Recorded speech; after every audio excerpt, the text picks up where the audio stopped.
मित्रांनो, महाराष्ट्रात पुन्हा एकदा निसर्गाच्या रागाचा साक्षीदार होतोय. आकाशातून कोसळणाऱ्या धाऱ्याने कित्येकांच्या घरात पाणी शिरलंय आणि काही ठिकाणी लोकांची झोपही हरपली, कारण धोका अजूनही टळलेला नाही. राज्यभर मुसळधार पावसाचा कहर सुरू आहे. पालघर, पुणे, गोंदिया सोबत रायगड, रत्नागिरी, सिंधुदुर्ग आणि कोल्हापुरात आणि मुंबई एकही भाग सुटलेला नाही. आजच्या घडीला हवामान विभागाने अनेक जिल्ह्यांना दिला आहे तो म्हणजे रेड अलर्ट, म्हणजेच अतिवृष्टीचा धोका. वसई विरारपासून ते चंद्रपूरपर्यंत पावसाचा जोर वाढतोच आहे. पालघर जिल्ह्यात तानसा नदीला पूर देखील आला. जिथे फक्त पाण्याची लाट दिसते तिथं काहींचं आयुष्य वाहून जातंय. गावोगावी ढगफुटीचं दृश्य पाऊस पडतोय. रस्ते बंद, वाहतूक ठप्प आणि लोक घरीच अडकून बसलेत. तर आजच्या व्हिडिओमध्ये आपण कोणत्या जिल्ह्यांना अलर्ट दिला आहे ते जाणून घेऊया.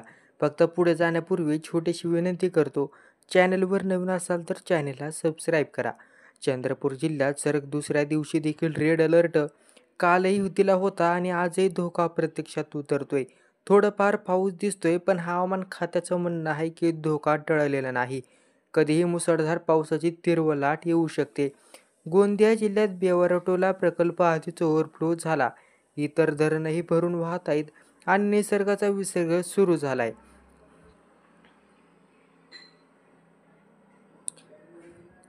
आता पालघर, पुणे सोबत गोंदिया, चंद्रपूर या जिल्ह्यांना आज रेड अलर्ट हा हवामान विभागाने दिला. मुंबई, ठाणे, सिंधुदुर्ग, रायगड येथे ऑरेंज अलर्ट हवामान खात्याने दिला. विदर्भ, नागपूर, भंडारा, गडचिरोली, अमरावती हेही धोक्याच्या झोनमध्ये आहेत. म्हणजे काय, एकही भाग सुरक्षित नाही. कृपया गरज नसताना बाहेर पडू नका, कोणतीही अफवा पसरवू नका आणि प्रशासनाने दिलेल्या सूचनांचं पालन करा. हा फक्त पाऊस नाहीये, हा एक इशारा आहे.